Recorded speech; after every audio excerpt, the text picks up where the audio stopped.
All right, now we're going to move into summer and fall bulbs. And once again, if you have the little handout, I'm going right down the list exactly as it is on your handout. And then the bulbs are lined up the exact same way, starting with lint lilies at the shrubs right next to the blackberries back there. So you can take your list and walk counterclockwise for you people old enough to remember hands on a clock.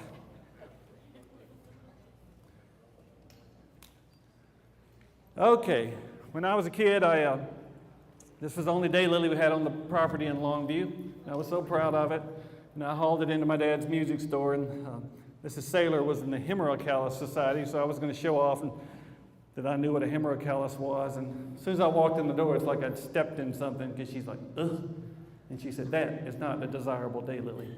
And so the good thing is we have both desirable and undesirable daylilies today, because this is my favorite of all, but she made me think it was bad until I went to Europe and saw it in every famous European garden there was, Gertrude Jekyll, Capability Brown, the Royal Horticulture Society, and so people that have been gardening a long time know it's a good daylily.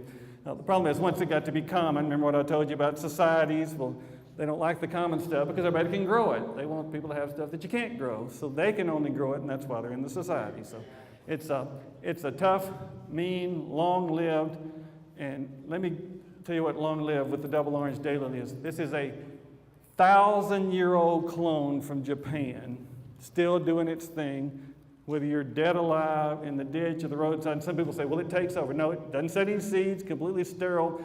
Now, it may beat up some wimpy little $150 daylily you plant an inch from it, but it's a great thing. It's tall, it's showy, so I use it in perennial borders.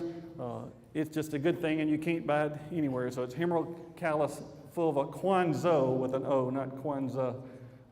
And so it's a good one. But also, we got a windfall. In the back of the room back here, there was a lady that was in the Hemerocallis Society. And of course, the things they've done to daylilies now, you look at a wild daylily and a modern daylily, ruffled petals, overlapping petals, eye spots, watermarks, eye zones, blues, lavenders, whites, and so there was a daylily collector in town that had all these fancy things, and then she died, and her grandchildren inherited the property and said, we don't like daylilies. And so my friend James Wilhite was looking after the landscape. He dug them all up, put the labels with them, and been keeping them at his nursery pad there for a year, and he donated them for our sale. And so the cool thing is, I can't tell you 100% if that label's going to be right, because collectors sometimes have so many labels. And then when they dug them up, relabeled them, and then we've got them here, but they all have a tag on there. But the cool thing about when a collector dies, like me, when somebody goes through my bulb collection, there's going to be stuff that the world has never seen before. And so sometimes when you get a collector's stuff, the unlabeled one may be the best one in there. So those are fancy daylilies, like you would, daylily people pay $150 for daylilies, like me with bulbs.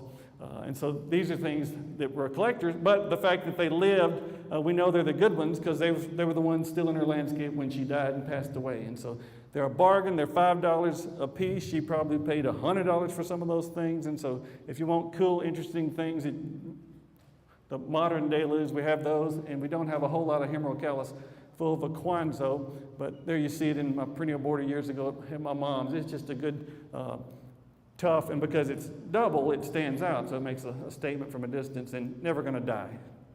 I can guarantee you would die before the double orange daylily dies, but all daylilies are adapted to the South, thank goodness. Thanks to former county horticulturist Keith Hansen, he donated some Amorphophallus bulbifera.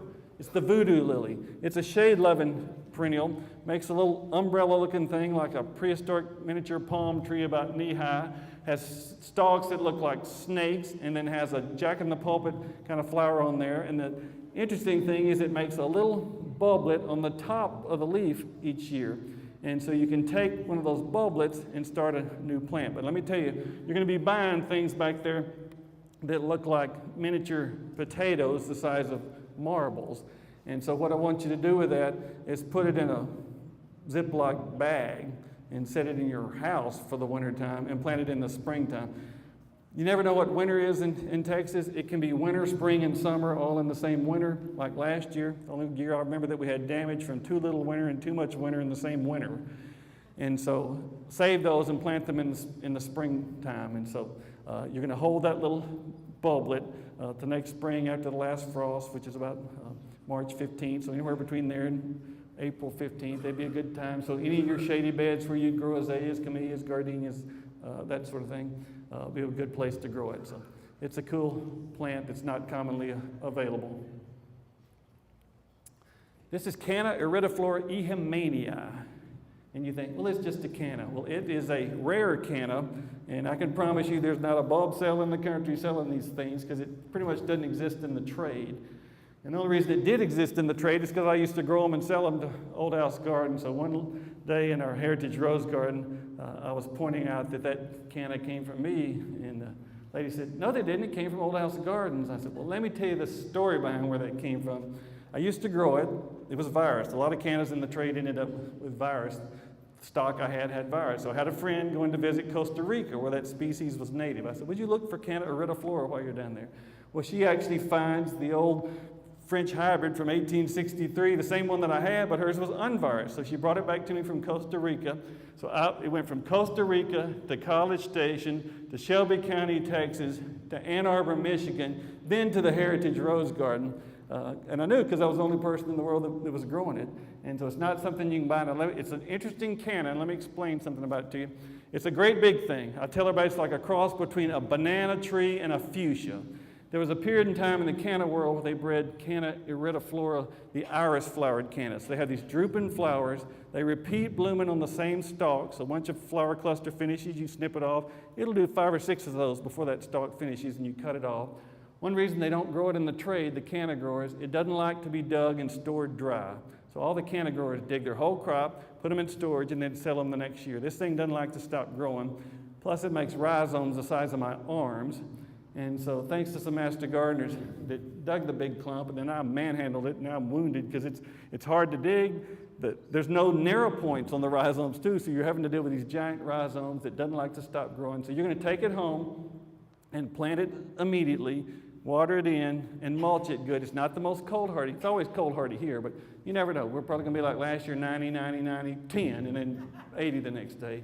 And so it's never had a problem with cold hardiness. Just realize it's a little less cold hardy than other typical cannas. And if you had a disastrous freeze, you would want to pile some straw or hay on there. But it's it's what we call a designer canna. So it's the kind of canna that plant people want, but it's a big thing. So you give it moisture and sun, and it's going to make a great big, amazing looking plant. And it's a rare one, and so one that you can get here that you can't get elsewhere. We have 3 different crinums in the cell. In the South, we say crinum lilies. Well, crinum is actually Greek for lily, so you're really saying lily when you say crinum lily. They're not lilies at all. Most of the things that we call lilies aren't lilies. So the things that really like us are all in the amaryllis family. The lily family would be true lilies, like Easter lilies and tiger lilies and Asiatic lilies and all those. The majority of those, if they grow in the rest of the world, don't do very well here. So there are only a few true lilies that like us, but the fake lilies love us. And so St. Joseph's lilies, lint lilies, oxblood lilies, spider lilies, daylilies, none of those are lilies, but we call them lilies. Well, this is crinum lilies are to the south what peonies are to the north. So you can draw a line across the country where they grow peonies above it, and you'd kill them in the south from heat stroke. And if you took a crinum to the north, you're going to freeze them and kill them. And so they're pass-along bulbs that make beautiful cut flowers that live forever, and they come in shades of white, pink, and striped ones. And so there's actually hundreds of different kinds. They're rare in the trade because they make giant bulbs, and they're not cold hardy in the north or Europe. And so most people don't specialize in any purely southern bulbs. And so one of them we have in the sale is Crinum powellii album, which is a pure white. It's actually used famous in Mexico for weddings. And so big, beautiful, pure white, fragrant flowers. Crinums are like cannas. They like sunshine and moisture, but they're completely fine with a drought. That's why they make a great big bulb. So they come from parts of the world, most of them, the species are from Africa, that are a lake a part of the year and a desert a part of the year. Doesn't that sound like us? As a gardener, it's always too wet or too dry, and rarely do you say, it's just right out here. And this is a bulb that's adapted to that. So it can stand in water. If any of you are familiar with the Peggy Martin rows that survived Hurricane Katrina. One thing that they failed to point out, that crinums also survived on that property too, and so it's very tough. So that's the white one. And then the pink we have in the sale is Crinum ellenbosenquet. Learned that was an English family, not a French family. And it's, they used to sell it as a red crinum. It's not red, there's no true red crinum, but it's, in Scott Ogden's book, Garden Bulbs for the South, he calls this one of the South's greatest horticultural treasures, because you get these big bulb, beautiful flowers. The bulk of them are in June. Some of them are earlier, repeat some later. It was my grandmother's favorite. Matter of fact, there you can see the Iridiflora, Canna Iridiflora mania in my front garden, along with I have my porch lined with the ellenbosenquet crinums. And crinums are a great plant if you're like me and you don't have gutters, or possibly you can't afford gutters, because they're basically a giant leafy rain lily. And so anytime you have a sprinkler or a shower, then that water lands on them and causes them to make blooms. Or if you have a torrential downpour and a flood's not going to take a crinum out of the ground. They're giant bulbs with lots of foliage and lots of roots, and so you wish you could get one out of the ground with a flood if you're trying to dig it up. And so they're great for planting along porches and roof lines where you have water and you don't want down splash or washing out from under your foundation and that sort of thing. And so that's Crinum ellenbosenquet. And we also have some milk and wine lilies. And when I went to college, my mentor, Dr. Welch, he loves crinums too. And his favorite were these blush-colored Zinfandel things like, what's his favorite one? Mrs. James Henry. And so when I said, well, these are my favorite, he said, well, those are gaudy. And I said, well, I come from East Texas where gaudy is a compliment, so you're not hurting my feelings by saying they're gaudy. So that's a good thing here. And so they're striped, and they can be either pale stripes or dark stripes, but they all earn the common name of milk and wine lilies because it had the color of both milk and wine. And so not something that you'll see in the trade. And when you do see them in the trade, these are going to be big bulbs, particularly that bed of ellenbosenquet crinums that I dug myself, that I didn't know until I started digging them that I planted them there because I never intended to dig them again. And when I used this giant metal shovel that was the magic crinum digging shovel, and I hit the dirt, I remember it was a former parking lot, and so I wedged them in the gravel, thinking that I'm never going to dig these again, I'll just put them here. Then we needed them for the sale, and I almost died digging those for you. So once you get these things in the ground, decide where you want them and leave them there, because like most of the other things in the cell, you don't have to divide them. You just get bigger and bigger clumps and more flowers, and the bigger they get, the harder they are to get out of the ground. And they will make bulbs the size of footballs, and then multiple bulbs along the side. So if you want to divide them and multiply them, you certainly can, but you won't have to. But each bulb, and one bulb turns into 3, turns into 10, turns into 12, and then eventually you can have 12 or 15 in there just wedged together, just squeezing out more and more flowers. And so these and multiple others all came from 2 clumps that my grandmother had at her house there. So that's a Crinum herbertii, the milk and wine lily. All crinums are fragrant. All crinums make great cut flowers. And I'll give you a tip. You have to have a heavy vase, because these are big, heavy flowers, and they will topple a wimpy little vase. So use heavy vase. If you have to anchor them, that's fine too. Every bud on a crinum will open up inside once you cut it. And the little pedestal that holds the flower is actually kind of brittle, and so when you have them inside, as soon as some flowers are going past, you literally just snap them off and throw those away, and so the whole stalk will continue to bloom until every bloom is bloomed out on there, because you don't want the dead ones on there showing off too. So they're possibly the best cut flowers we ever had in the South. You might argue that zinnias belong in there too, but these are big, bold things for big rooms. Of course, they're fragrant as well. And as Dr. Welch said, no crinum has ever died. And so when you're dead and gone, when your house is gone, when the cows are grazing out there, after the does or there they were right by the front porch next to the steps, still doing their things. Matter of fact, a lot of these bulbs are happier when you're dead. Because remember I said, some of them don't like irrigation, some of them don't like having the foliage cut off, so they're literally sitting in your yard waiting for you to die so they can be at peace. So how many plants can you say that about? We have 3 different Hymenocallis in the sale, and let me explain what each one of them is. This is the native one that grows in the swamps across the south, Hymenocallis liriosmi, which means the lily-flowered Hymenocallis. And so it doesn't have to grow in water. It's like a bald cypress. It will actually grow in any garden soil. It's just capable of growing in standing water. So if you want to use it in a bog garden or a rain garden or along the edge of a pond, you can. Otherwise, it'll grow in any typical garden in East Texas. It blooms in the springtime with the foliage, and it's apple green foliage, and that foliage generally lasts through the season and then burns down with the first freeze. So that's Hymenocallis liriosmi. These things are all called spider lilies, just like Lycoris when we get to those. So if you're in the upper south, when they say spider lily, they're normally talking about Lycoris. If you're on the Gulf Coast and they say spider lily, they're normally talking about Hymenocallis. 2 completely different plants, but they are both in the Amaryllis family. And so that's the spring bloomer. And then the rarest one we have in the sale, a former student group for us, it's Hymenocallis ulei. If you read Scott Ogden's book, he calls it Hymenocallis galvestonensis.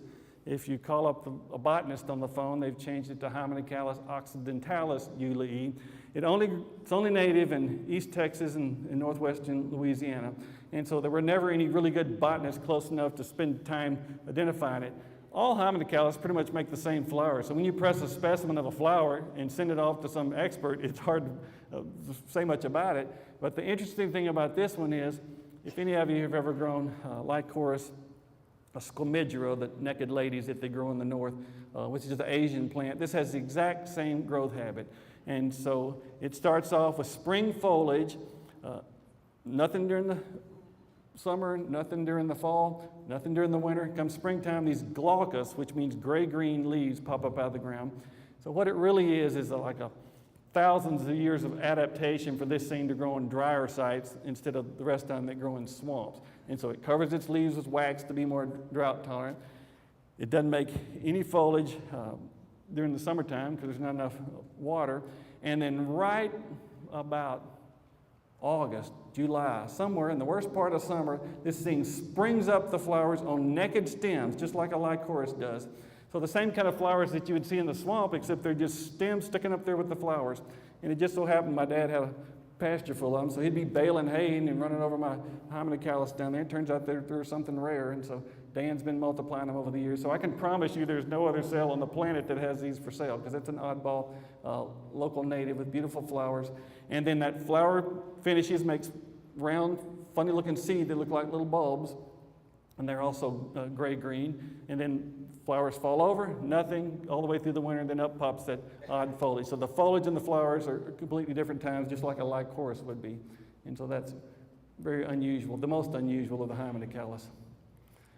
And then what you'll see a lot in San Antonio and Houston and across the south is tropical giant Hymenocallis, which was from the tropical Americas, Caribbean. So Hymenocallis caribea tropical giant. It makes big, bold, lush foliage, waist high and 3 or 4 feet wide, and then has the same kind of flowers with the foliage around July 4th. So we always think of them as white fireworks on July 4th.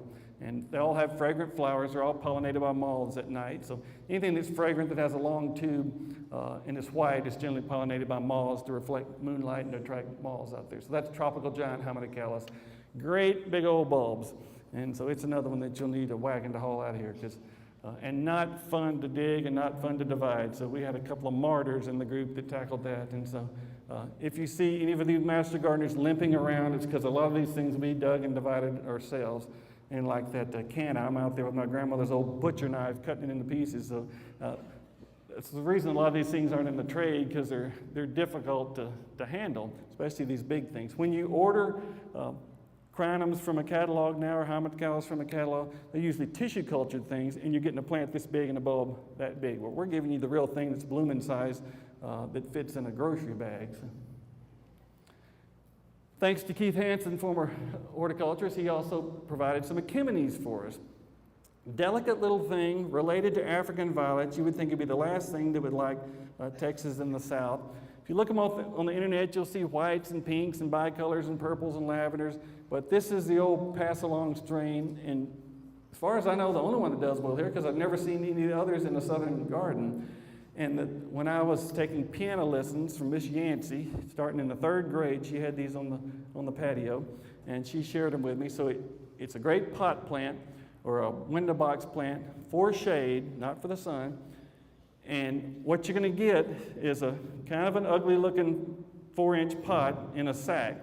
And what I want you to do with that 4-inch pot is put it in a Ziploc bag, or maybe it comes in a plastic bag, and set it on your shelf somewhere through the wintertime. So what it's going to do is it's going to go dormant, and it's going to make, in that pot are going to be multiple things that look like little hot pink pine cones. And so it makes these little scaly rhizomes under the ground. And so after winter's over, it can't take winter though. So it's one of these pot plant things that you have to, when people die, there are plants that die the next day. There are plants that die the first winter. There are plants that die the first summer drought. And then you got all my bulbs that live after they're dead and gone. Well, this is one of those things that dies the first wintertime because somebody's got to tend them. And so it's a beautiful thing, but you're going to have to save it. You either take the whole pot each wintertime and set it in a storeroom, your basement, the closet, somewhere, and you put it back out. But if you want more, you take it and pull it apart and break those little pink pine cones. And we passed them out with the master gardeners, and multiple master gardeners have pots full from these just little tiny pine cones. And so anytime, it's not a real pine cone, but that's what it looks like. So don't plant them now. Hold it in the house through the wintertime and then plant them out there. And you got this amazing pot plant with these big purple flowers and the long trumpets on there, Achemines. Thanks to my buddy Nina Ellis, who's here today. Years ago, she said something about growing cyclamen. I said, you can't grow cyclamen here. And she said, yes, you can. And of course, this is before I knew that she knew more than I did. And next thing you know, she's like, not only do I have them grow them, I've got them seeding out in the yard. And I'm like, what? And of course, I'm used to people that are like dementia and making stuff up and lying, and it is Texas. Yeah. We gardeners invented fake news 100 years ago, because I have heard it all. But sure enough, and you go to the Northeast and the Piedmont, North Carolina, you see all these amazing little cyclamen, or what the English would call cyclamen, that naturalize, and there's these little diminutive little flowers and whatnot. Because we know the florist cyclamen that you can buy at Christmas time. Unfortunately, it won't take hot and it won't take cold, which leaves about 30 minutes in between for us, and so we don't do that as a garden plant. But this little thing has the same growth cycle as all these other bulbs, and so it basically is dormant during the summertime when it's dry. Matter of fact, I planted mine when she first came to me at the base of a post oak where it's really dry. And then first rains in the fall, you get all these little miniature cyclamen flowers coming up, any shades of pink and white. And then as it gets more rain and cools, you get this foliage that pops up that's variegated. Heterofolium means foliage like an English ivy. And so you get these variegated English ivy leaves stuck on the ground. And so the foliage is there all wintertime. Next summer, the foliage goes dormant. Late summer, fall, those little flowers pop up every year. And then it'll start seeding out, and you'll have these, in addition to that plant multiplying, you'll have these little colonies develop. And so cute little thing. We don't have a bunch of them, but we'll get her to farm us more every year. So Nina is our official cyclamen farmer. She's a good gardener. We also have hidden ginger, which is not a true ginger, but in the group that we call gingers. It's a shade-loving perennial, lush foliage, and these pink, white, and yellow bicolored flowers tucked down in the leaves. A lot of times when people get ready to show them off, they cut the flowers and put them in a vase, or they cut away some leaves to show off the flowers, because it's another one that's going to live and multiply. So those are hidden gingers. We have the common Hedychium coronarium. In the future, we'll hopefully have some more hybrids in different colors. This is the most famous because it's heavenly fragrance. And so what butterfly ginger likes is moisture and sun. Now you can grow it in the shade, but if you really want the best plants, just like a canna and a crinum, you give it moisture and sun. But it'll grow in shade, semi-shade, or sun. It just alters the height of the plant, so they can be anywhere from 3 feet to 5 feet tall, depending on the shade. Flowers that look like butterflies, that's why they call them butterfly ginger, and heavenly fragrance that smells like Hawaii. Easy to grow. 3 different rain lilies in the sale today, and somebody asked me about which rain lilies would do here. But the good news is all rain lilies do well here. So the center of rain lily distribution for the world is Texas and Mexico. And so we have more rain lilies than you can shake a stick at. And so hopefully we'll have different ones in the sale each year. This is Zephyranthes candida, which is from Argentina, and it'll grow in any garden soil with no irrigation, and then sends up its foliage and its flowers when it gets rain. That's why the rain lilies are called rain lilies. But this one will also grow in an aquatic setting. So you can grow it in mud along the edge of a pond or your fish pond or your water garden. And so it will actually go back and forth as an aquatic or a dry loving species. All it has to have is winter rain. Beautiful white flowers. Dr. Welch, when I first met him years ago at Texas A&M, he used this as borders for his perennial borders instead of monkey grass. And so you had similar looking foliage, you had flowers in the fall, and when the perennials went dormant, you had the green foliage in the wintertime. And it's mostly sterile, just multiplies prolifically though, but doesn't make seedlings generally. This is Zephyranthes grandiflora, or carinata, is the new name for it. And so it has the largest flowers. It's from Central America. It's the biggest flowers of the rain lilies, pink flowers. And unusual thing about it, it's probably a tetraploid because it should just have 6 petals on there, and sometimes it'll have 7 and 8, and it'd be neat if there was a double flowered one. So that's a beautiful, one of the largest flowered of the rain lilies. And then we have Zephyranthes citrina, which will truly naturalize and seed out. And so you get the bright yellow flowers, and it'll grow in a flower bed, rock garden, perennial border, or in the lawn, or a pasture. And so it's most of these rain lilies, because they're from Texas and Mexico and South America, they're used to dry conditions, wet conditions, alternating back and forth. And so between every dry and wet period, as soon as you get rain, they spring up. Generally about 2 days later, will be in full bloom, sometimes 3. And then a rare one that's not in the trade, which is our East Texas native, is the Texas copper lily. In case you get on Jeopardy, it's Zephyranthes tubospathus texensis. And so little flowers that are yellow, burnished with copper there, and it will naturalize and make seed. And so you can start with one bulb. It'll be a little grass-like plant. It'll throw up a bloom or two after each rain next year. Those little seed pods will form and have black papery seed. They'll fall around there, and then you'll have these little grass-like seedlings come up. In addition to that original bulb multiplying, the seedlings will start multiplying. And in every place in my life I planted one copper lily, you know, I've got a stand now maybe 3 feet wide. And so it's one of those things that I'm not going to be happy till I have them everywhere. But that's the Texas copper lily. Whoa, when I first moved to Texas A&M, I loved spider lilies, or lycoris, or red spider lilies. It was one reason they spring up like magic, so they're often called magic lilies. So I'd never seen an oxblood lily till I moved to College Station, and they bloom after the summer when you get the first rains of fall. One reason they're called schoolhouse lilies, because they bloom about the time school starts, whenever you get the first heavy rain. And I saw this yard, and it was solid blood red every inch of the lawn. It was oak trees in the lawn, solid red in this house. And I could tell they looked like a spider lily, but they weren't a spider lily. So you know me, I'm knocking on the door. And she told me I could dig a few. There were even a few across the road. Generally doesn't seed out. Now they multiply prolifically. It does set, some people say it doesn't set seed. It does set some seed, but you never see any seedlings pop up. Because I'm from East Texas, we had nice sandy soil. So I show up with a spoon the next day. That's all I could find in the apartment there. Well, they've got nasty black clay there in College Station. So I spent about 3 hours digging 3 bulbs. And from those original bulbs that I started with, I built up a block of 10,000, almost the size of the crowd sitting here. And so it multiplies prolifically, goes dormant during the summertime. The difference between the spring bulbs and the fall bulbs that I'm showing you, they have the same growth cycle. They grow foliage when it's cool and moist. The difference is the fall blooming bulbs bloom at the beginning of the cycle. The spring blooming bulbs bloom at the end of the cycle. And so in this case, they throw up the flower with the first rains, and then as it cools off, the foliage comes out, and the foliage grows all winter. And about May, that foliage goes dormant. And so they literally grow when it's cool and nice, and then they take the summer off like any smart Texan should. And but amazing flowers, and literally they are blood red, and so that's how they got the name oxblood lily. And so when I first saw that lady's landscape out, I said, I'm going to do the same thing. And so I spend my whole life digging and dividing and multiplying oxblood.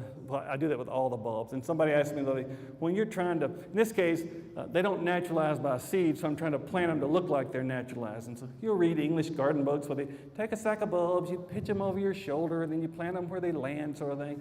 I don't do that. If I have 2 bulbs, I'll plant one here and I'll plant one on the other side of the room. And the next year when I get another bulb, I'll plant one in between that. And the next year I'll plant one in between that until my goal is to have one every foot, basically.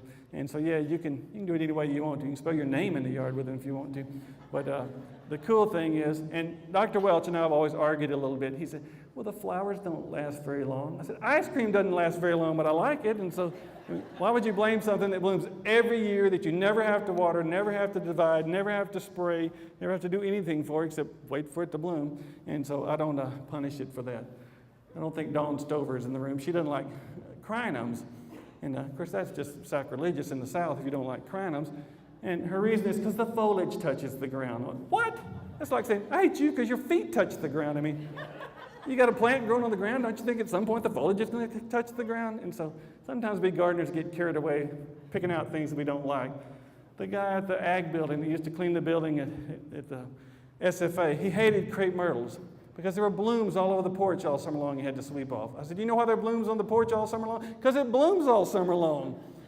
There was another guy griping because the pecans were always falling on his patio. It's a nut tree. I mean, we just like pecan pies to land on the table. I mean, every tree has to drop something.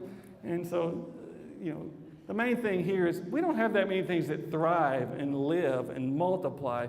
And so we can't start saying, well, I don't like that color and I don't like the way that leaf arches and blah, blah, blah. So just be happy that it lives. And these live, believe me. Now, we're the only people in the country selling these at a sale. These are pink oxblood lilies. And just to show you how nutty I am, the first one I ever saw was at the Antique Rose Emporium, growing in a flower bed. Of course, the red ones, I was turned on by those and ended up with multiplying them forever. When I saw a pink one, I'm like, I want to do the same thing with pink ones. And, of course, they just had one little plant growing there. Eventually, they had 3 of them there in little clumps. One year they asked me to come talk. And they said, well, what would you like for an honorarium? And I said, a pink oxblood lily. And I want you to know I went down there and gave a talk, and they didn't give me a pink oxblood lily. They gave me cash. I'm like, I didn't want cash. I wanted a pink oxblood lily. They make cash all over the world, but you couldn't get pink oxblood lilies anywhere. And so that's how you know you're a plant person. And so eventually I collected seed, and it does make prolific seed. And then I grew out a flat of them. It's like grass. It took 2 or 3 years. Probably took them 4 or 5 years to get blooming size.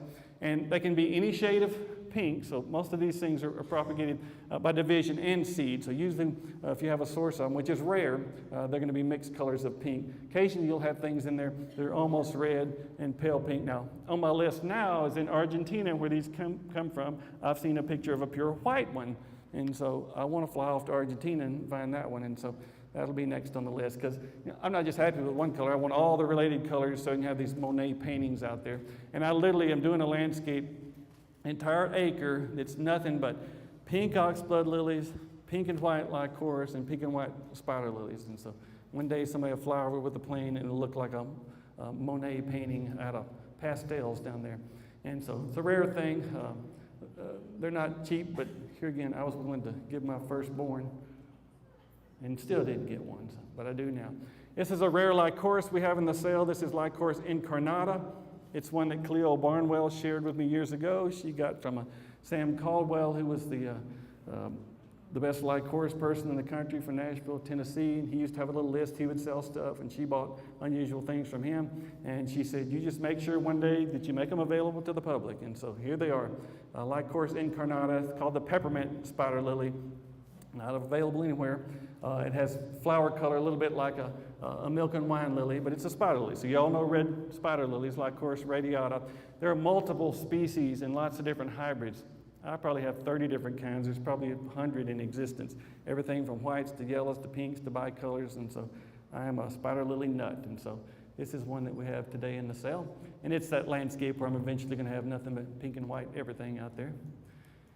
And another one she shared with me way back there, Lycoris ilzii, which used to be called Lycoris carnea because it has flesh-colored flowers.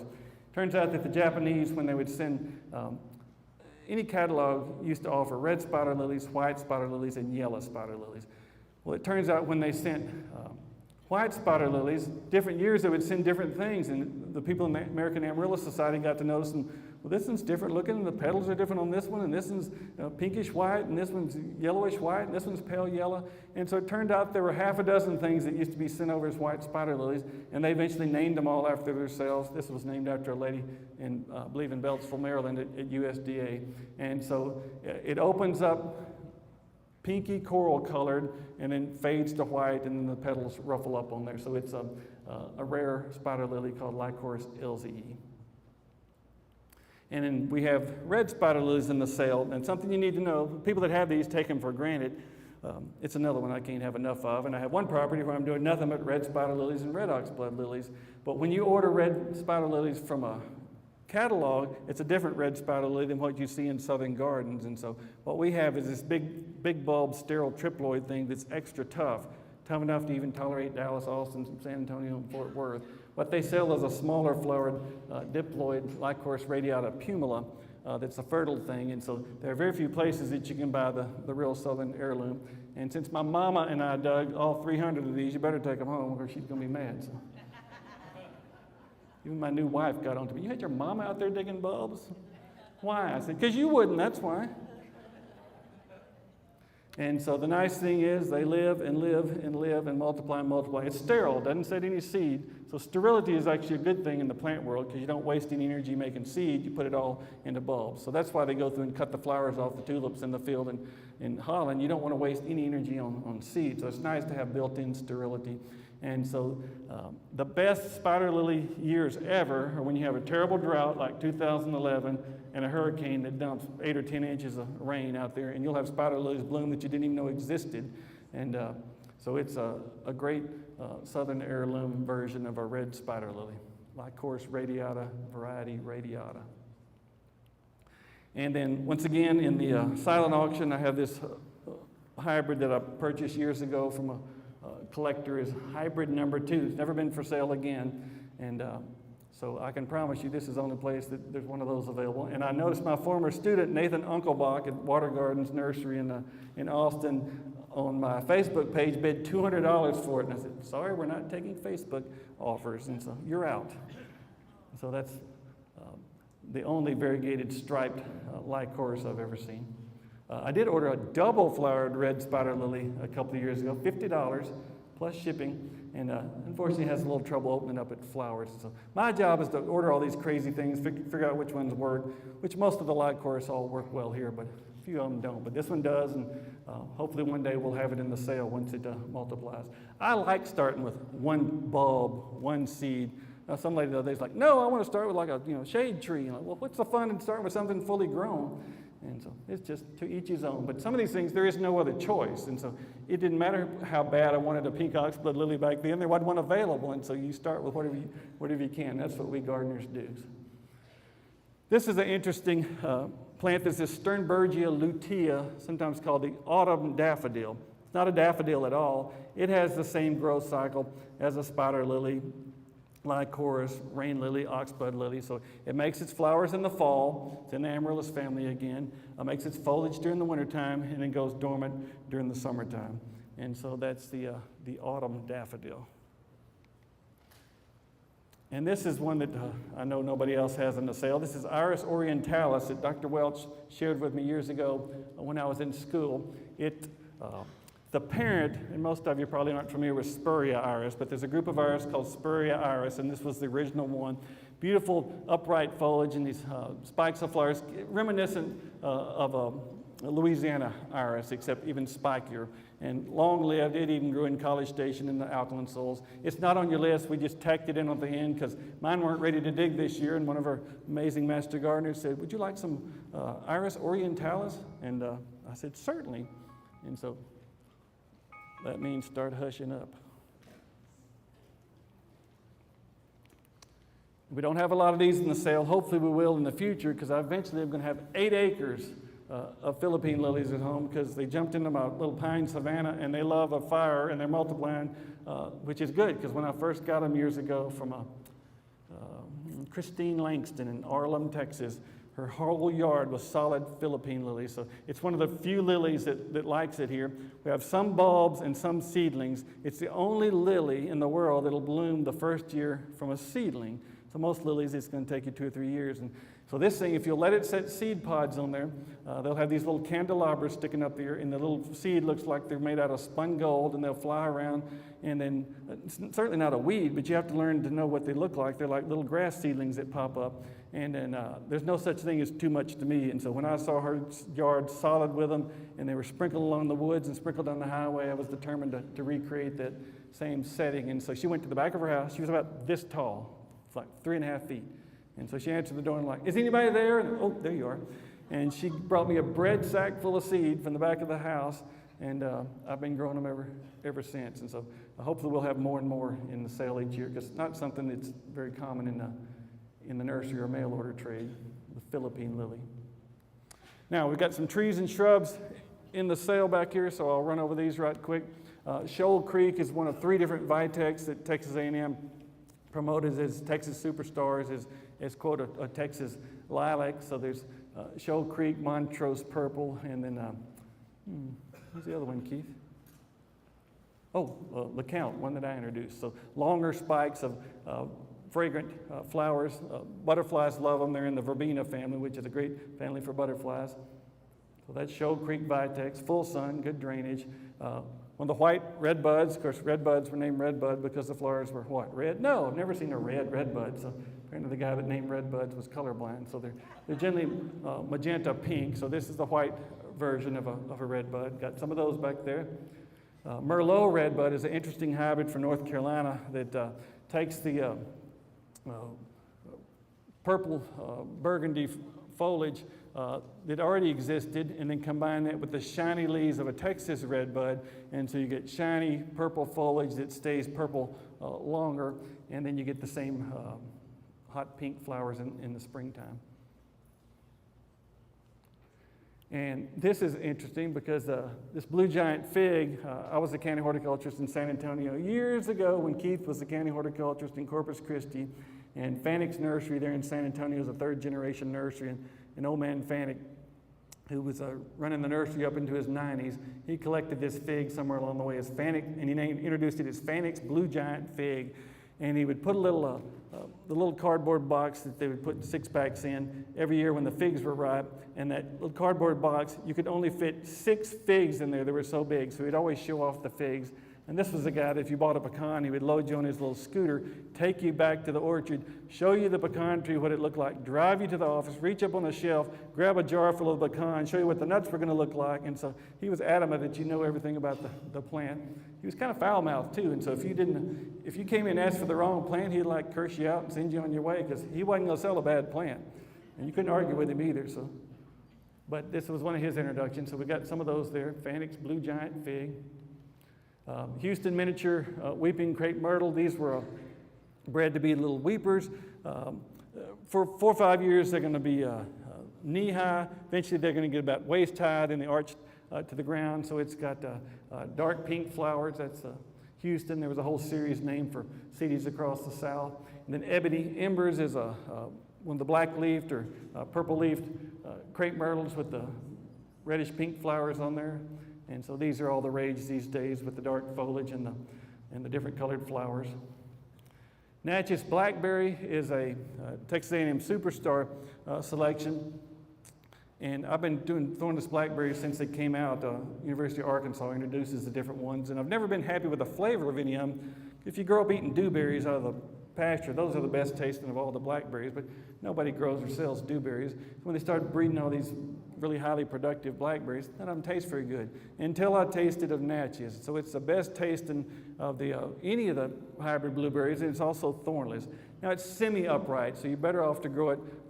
It doesn't trail along the ground, but it arches enough that you need to put it on a structure. So that's Natchez blackberry. And then one of the rabbit eye blueberries, one of the tried and true ones, Tiff Blue. We've got some of those back there. And so blueberries are a native crop, and they're pollinated by native bees. And so somebody asked about bees earlier.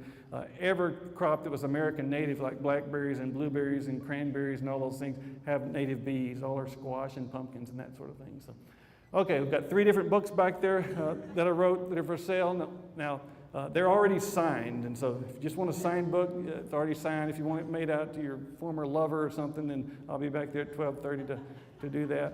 If you want to follow along with what we're doing here, I've got my blog at arborgate.com. I do a Facebook page called Greg Grant Gardens, and then every issue of Texas Gardener, I write a column called In Greg's Garden. So there's the 3 books. The brand new one on the right is The Rose Rustlers. Dr. Welch and I wrote that. It's a whole history of the antique rose movement, starting with Crazy Pam Puryear, which was the most eccentric person I ever met.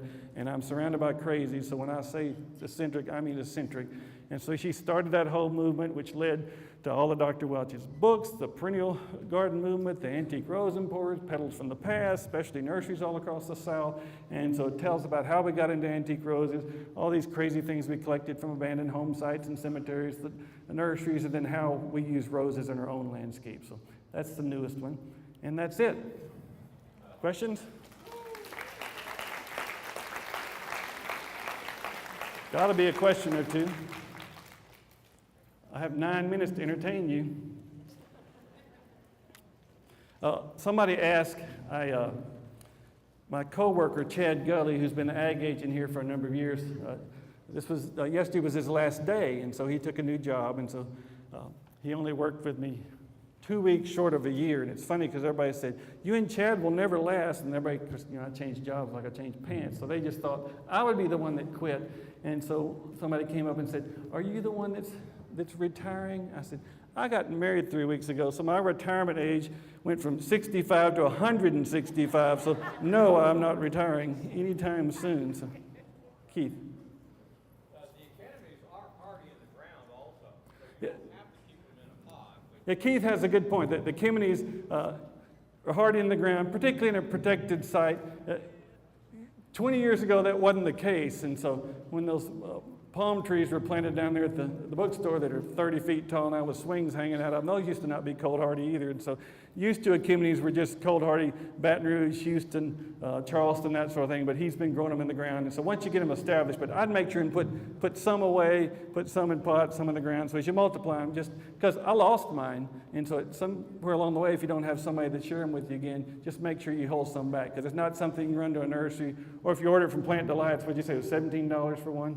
And so yeah, you want to hang on to those and make sure and protect them. And once you get some in the ground, that's good too. Yes, ma'am. So let's say you've got that nasty alkali Dallas soil. Let's say that. You got these nice rolling pastures, and someday you want it to look like Mrs. Lee's garden. What variety of daffodils do you start growing out in your pasture? The question was, if you got nasty caliche clay soils and you're in Dallas, Austin, San Antonio, Fort Worth, all those people that have alkaline caliche stuff, which of these daffodils would you plant out there if you're going to look like Miss Lee's garden? Well, unfortunately, you can't look exactly like Miss Lee's garden because any of the trumpet daffodils don't like those kind of soils. Any of the Tazetta narcissus, what I call Narcissus Tazetta, the white cluster flowered ones like Grand Primo and Italicus, they're perfectly fine. Some of the hybrids with Tazetta in it, like Texas Star, Campanile, Jonquil, the Golden Dawn. So it takes a special group. So you can pretty much rule out jonquils and rule out daffodils and stick to Tazettas. Now, there are other bulbs you can do. You can do supreme with rain lilies. You can do supreme with oxblood lilies. But in the daffodil group, you can't exactly recreate Mrs. Lee's because the trumpets are pretty much out once you hit that alkaline clay. You can go with Texas Star, you can go with Campanile. Texas Star and Campanile are just tough enough to tolerate you, and then use, unfortunately there used to be 200 kinds of Narcissus Tazetta in the Dutch bulb trade, but they don't grow in Europe, they don't grow in the north, and so they're down to one paper whites now that's not even cold hardy for most people. And so nobody specializes in things for the south because the majority of the market is all of Europe and the northern two-thirds of the United States, and so that's why I hate it, because most of those would have grown here. And so we'll try to have different ones in the sale each year. So if you come back each year, I'll try to add something. I lived in Dallas, I lived in College Station, I lived in San Antonio, so I feel for people, and I'm one of the few people that know what you're going through, because you still want to have pretty stuff, but it's oftentimes, when you leave East Texas and go over there, you lose probably 85% of the plant material. Now, the cool thing is you pick up some things that you can do better. And so Mediterranean things and some desert southwestern things. And so the key is you just have to take advantage of the things that do well and then go nuts with those. And, don't cry because you can't do azaleas and camellias and gardenias and that sort of thing. Anybody else? Plant question? Yes, ma'am.